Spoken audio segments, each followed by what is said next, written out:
Hello guys, welcome back to our channel. Most awaited video అయితే వచ్చేసింది, అదే cheat codes video. చాలా మంది కామెంట్స్లో అడగడం జరిగింది, అన్న చీట్ కోడ్స్ మీద వీడియో చేయండి, అన్న మాకు చీట్ కోడ్స్ కావాలి అని చాలా మంది కామెంట్స్ అడగడం జరిగింది. అండ్ నేను కూడా ప్రీవియస్ వీడియోస్లో చెప్పాను నేను చీట్ కోడ్స్ మీద వీడియో చేస్తానని. సో ఈరోజు టాప్ 10 చీట్ కోడ్స్తో మీ ముందుకు వచ్చాను. సో ఇప్పుడు మీరు చేయాల్సింది ఏంటంటే, ఇప్పుడు నేను చెప్పే చీట్ కోడ్స్ అన్నీ ఫస్ట్ నుంచి లాస్ట్ వరకు చూసి అవన్నీ మీరు లిస్ట్ చేసుకోవాలి. ఒక్కటి కూడా మిస్ అవ్వకుండా ప్రతి ఒక్కటి లిస్ట్ చేసుకోండి. అలాగే ఈ వీడియోని లైక్ చేసి ఇంకా మన ఛానల్ని సబ్స్క్రైబ్ చేసుకోలేదంటే ఖచ్చితంగా సబ్స్క్రైబ్ చేసుకోండి. ఎంసెట్ మీద వీడియోస్ వస్తూనే ఉంటాయి. అండ్ మన ఎంసెట్ స్టూడెంట్స్ టెలిగ్రామ్ గ్రూప్లో ఇంకా మీరు జాయిన్ అవ్వలేదంటే ఖచ్చితంగా జాయిన్ అవ్వండి. అందులో చాలామంది ఎంసెట్ స్టూడెంట్స్ ఉన్నారు.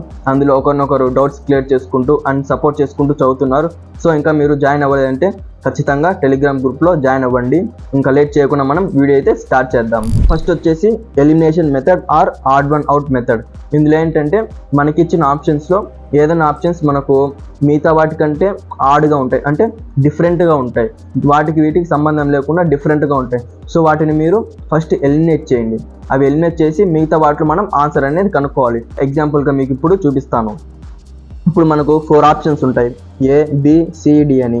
A 10, B 5, C -5, D 6 అని ఇచ్చారనుకుందాం.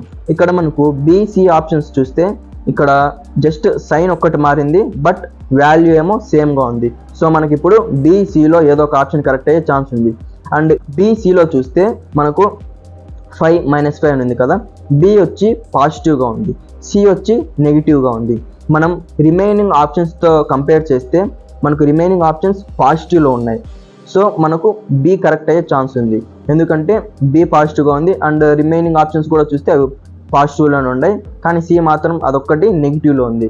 సో మనకు B కరెక్ట్ అయ్యే ఛాన్స్ ఉంది. అండ్ ఇంకో ఎగ్జాంపుల్ చూస్తే ఇప్పుడు A, B, C, Dలో 2 × 10⁻⁵, 6 × 10⁻⁷, 5 × 10⁵, 8 × 10⁻³ ఇచ్చారనుకుందాం. ఇక్కడ చూస్తే మనకు ఇక్కడ పవర్ చెక్ చేయండి. పవర్ Aకి Cకి చూస్తే 10⁻⁻5 అండ్ 10⁻+5 అని ఉంది. ఇవి రెండు సేమ్గా ఉన్నాయి పవర్స్, బట్ సైన్ ఒకటి మారింది, వాల్యూ ఒకటే ఉంది. సో ఈ రెండిట్లో మనకు ఏదో ఒక ఆప్షన్ కరెక్ట్ అయ్యే ఛాన్స్ ఉంది. అండ్ ఆ రెండిట్లో చూస్తే మనకు మిగతా వాటితో కంపేర్ చేయండి ఆప్షన్స్. ఇక్కడ మనకి పవర్లో మిగతావి కూడా నెగిటివ్లో ఉండడం చూసాం, అండ్ C మాత్రం అదొక్కటి పాజిటివ్లో ఉంది. సో మనకు ఆన్సర్ కూడా నెగిటివ్లో ఉండే అవకాశం ఉంది, ఎందుకంటే మిగతా వాటిలో మనం కంపేర్ చేస్తే అవి కూడా నెగిటివ్ ఉన్నాయి కాబట్టి ఎక్కువ ప్రాబిలిటీ మనకు ఆన్సర్ పవర్ నెగిటివ్లో ఉండే ఛాన్స్ ఉంది. కాబట్టి మనకు ఆప్షన్ A కరెక్ట్ అయ్యే ఛాన్స్ ఉంది. నెక్స్ట్ సెకండ్ చీట్ కోడ్ చూద్దాం. ఇందులో మనకిచ్చిన ఆప్షన్స్లో ఆల్ ది అబోవ్ కానీ లేదంటే నన్ ఆఫ్ ది అబోవ్ కానీ ఇలా ఏదైనా ఆప్షన్ ఉంటే మనకు మ్యాక్సిమం అదే కరెక్ట్ అయ్యే ఛాన్స్ ఉంది. మోస్ట్ ప్రాబిలిటీ మనకు ఆల్ ది అబోవ్ అనేది కరెక్ట్ అయ్యే ఛాన్స్ ఉంది నన్ ఆఫ్ ది అబోవ్ కంటే. సో మీకు ఇచ్చిన ఆప్షన్స్లో ఏవైనా ఆల్ ది అబోవ్ కానీ నన్ ఆఫ్ ది అబోవ్ కానీ ఏమైనా ఉన్నాయంటే మీరు డైరెక్ట్గా అవి ఆన్సర్ పెట్టేయండి, సరిపోతుంది. అండ్ థర్డ్ చీట్ కోడ్ వచ్చేసి assertion and reasoning type questions. ఇలాంటి క్వశ్చన్స్లో మనకు ఒక స్టేట్మెంట్ ఇస్తాడు, రీజన్ ఇస్తాడు. వాడు ఇచ్చిన ఆప్షన్స్లో చూస్తే మనకు maximum A is correct and B is correct explanation of A అని ఒక ఆప్షన్ ఉంటుంది. సో మీకు మ్యాక్సిమం అదే కరెక్ట్ అయ్యే ఛాన్స్ ఉంది. ఇక్కడ A అనేది వాడిచ్చిన స్టేట్మెంట్ అండ్ B అనేది వాడిచ్చిన రీజన్. సో మీకు ఎక్కువ maximum A is correct and B is correct explanation of A అనే ఆప్షన్ మీకు కరెక్ట్ అయ్యే ఛాన్స్ ఉంది. అండ్ ఫోర్త్ చీట్ కోడ్ వచ్చేసి సబ్స్టిట్యూషన్ మెథడ్. సబ్స్టిట్యూషన్ మెథడ్లో ఏంటంటే, ఇప్పుడు జామెట్రీ తీసుకుందాం అనుకోండి. జామెట్రీలో ఇప్పుడు ఏదైనా క్వశ్చన్లో మనకు లైన్ కానీ లేదంటే సర్కిల్ కానీ ఏదైనా పాయింట్ నుంచి పోతుంది అని ఇచ్చాడు అనుకోండి. ఆ పాయింట్ ఏందో కనుక్కోండి అన్నాడు అనుకోండి. సో మనకు ఆప్షన్స్లో పాయింట్స్ అనేది ఇస్తాడు. సో మీరు డైరెక్ట్గా ఆ పాయింట్స్ అనేది వాడిచ్చిన ఈక్వేషన్లో సబ్స్టిట్యూట్ చేసేయండి.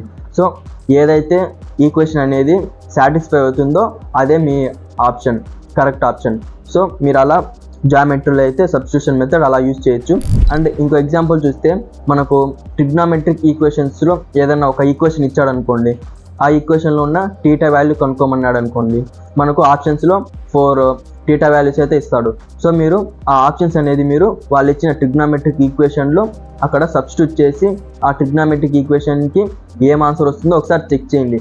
ఒకవేళ మీకు ఇన్ఫినైట్ సో ఇలా ఏమైనా ఆప్షన్స్ వస్తుంటే మీకు ఆ ఆప్షన్ అనేది కరెక్ట్ కాదు, అంటే మనకు ఇన్ఫినైట్ లేదంటే అన్డిఫైన్డ్ ఇలా మనకు ఆన్సర్ వస్తుందంటే మన ఆప్షన్ అనేది కరెక్ట్ కాదు. సో మనము దాన్ని ఎలిమినేట్ చేసి మిగతా వాటికి వెళ్తాం. సో అలా మీరు సబ్స్టిట్యూషన్ మెథడ్ని ఇలా యూస్ చేసుకోవచ్చు. అండ్ నెక్స్ట్ చీట్ కోడ్ వచ్చేసి మీకు ఏమన్నా క్వశ్చన్స్లో స్టేట్మెంట్స్ ఇస్తాడు, ఒక 2 స్టేట్మెంట్స్ ఇచ్చి అందులో ఏది కరెక్ట్ ఏది రాంగ్, సో మీకు ఇలా ఆప్షన్స్ ఇస్తాడు. మీకు అందులో maximum both statements are correct అనే ఆప్షన్ అనేది మీకు రైట్ అయ్యే ఛాన్స్ ఉంది. సో మీరు ఏదన్నా స్టేట్మెంట్స్ క్వశ్చన్స్ ఇచ్చారనుకోండి, మీరు ఈ ఆప్షన్ అయితే చూస్ చేసేసుకోండి.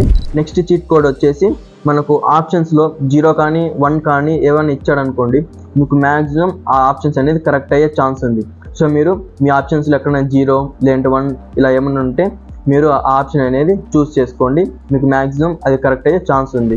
అండ్ నెక్స్ట్ చీట్ కోడ్ వచ్చేసి మీకు ఆప్షన్స్లో ఏదన్నా లెంతీగా ఏదైనా ఆప్షన్ ఇచ్చాడనుకోండి, సో మీరు ఆప్షన్ అనేది చూస్ చేసుకోండి.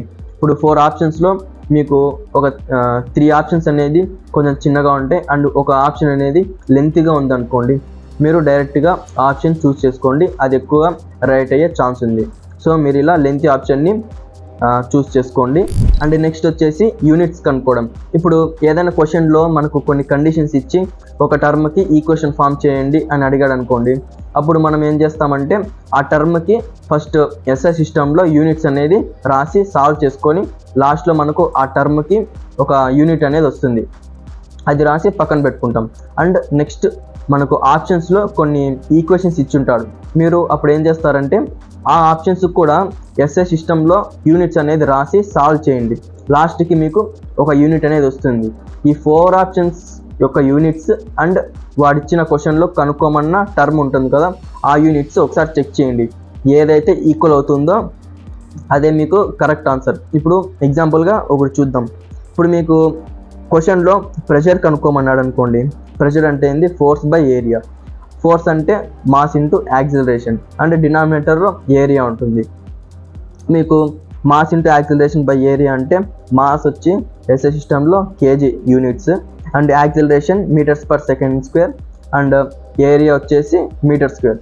సో మీరు అవి రాసుకుంటే మనకు KG metres by metre square into second square వస్తుంది. సో న్యూమరేటర్లో మీటర్స్ అండ్ డినామినేటర్లో ఒక మీటర్ని క్యాన్సిల్ చేస్తాం, లాస్ట్కి మనకు KG per metre second square వస్తుంది. తర్వాత మనకు ఆప్షన్స్లో మనకు 4 ఈక్వేషన్స్ అయితే ఇచ్చింటాడు. 4 ఆప్షన్స్లో ఆ ఆప్షన్స్ అనేది మీరు చెక్ చేయాలి. ఆ ఆప్షన్స్లో ఇచ్చే ఈక్వేషన్స్కి మనము యూనిట్స్ ఒక్కొక్కటిగా రాసుకోవాలి. ఇప్పుడు వాడిచ్చిన ఈక్వేషన్స్లో ఒక టర్మ్ని ఇంకా సింపుల్ టర్మ్స్లో ఏమైనా రాసుకునే అవకాశం ఉందో చూసుకోవాలి. అంటే ఇప్పుడు ఫోర్స్ ఇచ్చాడు అనుకోండి, ఫోర్స్కి మాస్ ఇంటూ యాక్సిలరేషన్ అండ్ యాక్సిలరేషన్కి వెలాసిటీ బై టైం అండ్ ఇలా మనకు ఏదన్నా ఒక టర్మ్కి ఇంకా సింపుల్ టర్మ్స్లో రాసుకునే ఛాన్స్ ఉందేమో చూసుకోండి.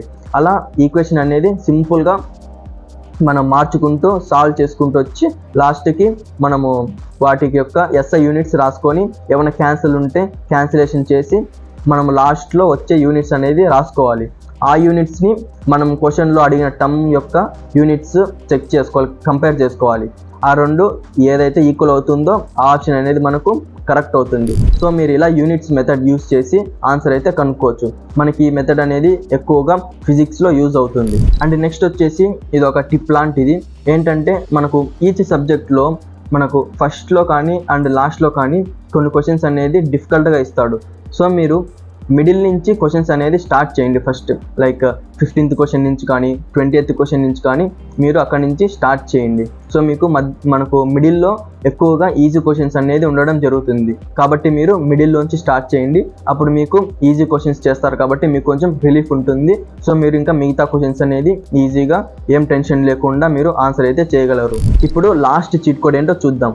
ఈ చీట్ కోడ్ అనేది ఎప్పుడు యూజ్ చేయాలంటే ఇందాక నేను చెప్పిన చీట్ కోడ్స్ అన్నీ యూజ్ చేసిన తర్వాత మనకి ఇంకా కొన్ని క్వశ్చన్స్ అనేది మిగిలి ఉంటాయి. సో ఆ క్వశ్చన్స్ మీద ఇప్పుడు నేను చెప్పే చీట్ కోడ్ అనేది యూజ్ చేయాలి. ఈ చీట్ కోడ్ ఏంటంటే మీరు ఇంతవరకు ఎన్ని క్వశ్చన్స్ చేస్తుంటారో మీ నాలెడ్జ్ యూజ్ చేసి, అంటే ప్రిపరేషన్ నాలెడ్జ్ యూజ్ చేసి అండ్ ఈ చీట్ కోడ్స్ యూజ్ చేసి మీరు కొన్ని క్వశ్చన్స్కి ఆన్సర్ చేస్తుంటారు.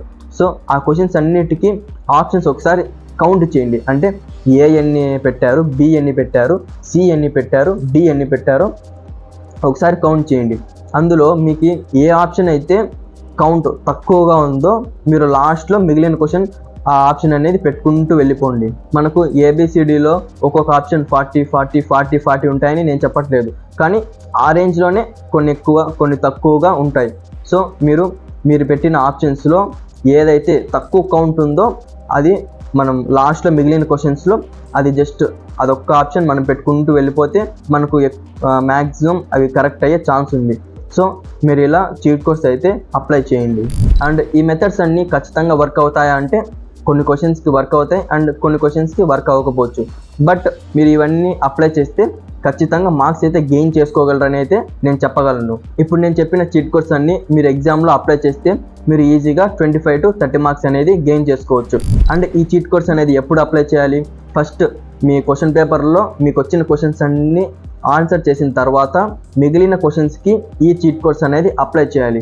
సో ఇలా మీ నాలెడ్జ్తో వచ్చిన మార్క్స్కి ఈ cheat codes and short cuts use చేయడం వల్ల వచ్చిన మార్క్స్ కొన్ని యాడ్ అయ్యి మనకు లాస్ట్ ఓవరాల్గా గుడ్ మార్క్స్ రావడం జరుగుతుంది. కాబట్టి నేను ఇప్పుడు చెప్పిన చీట్ కోడ్స్ అన్నీ ఖచ్చితంగా ఫాలో అయ్యి మీ ఎగ్జామ్లో మీరు అప్లై చేయండి. సో మీకు కొన్ని మార్క్స్ అనేది ఇంక్రీజ్ అవ్వడం జరుగుతుంది. కొన్ని మార్క్స్ పెరిగినా కూడా మనకు మేలే కదా. సో అలా మీరు చీట్ కోడ్స్ యూజ్ చేసి కొన్ని మార్క్స్ అయితే ఈజీగా గెయిన్ చేసుకోవచ్చు. ఓకేనా? అండ్ మన ఛానల్ ఇంకా సబ్స్క్రైబ్ చేయలేదంటే ఖచ్చితంగా సబ్స్క్రైబ్ చేసుకోండి. ఈ వీడియో నచ్చినట్టయితే లైక్ చేయండి. అండ్ మీరు ఇంకా మన టెలిగ్రామ్ గ్రూప్లో జాయిన్ అవ్వలేదంటే ఖచ్చితంగా జాయిన్ అవ్వండి. ఆ టెలిగ్రామ్ గ్రూప్ లింక్ని నేను డిస్క్రిప్షన్లో ఇస్తాను. సో మీరు అక్కడి నుంచి జాయిన్ అవ్వచ్చు మన టెలిగ్రామ్ గ్రూప్లో. సో వీడియో అయితే ఇంత గైస్. ఇంకా ఏవైనా వీడియోస్ కావాలంటే కామెంట్స్లో చెప్పండి. ఇంకా నెక్స్ట్ వీడియోలో కలుద్దాం.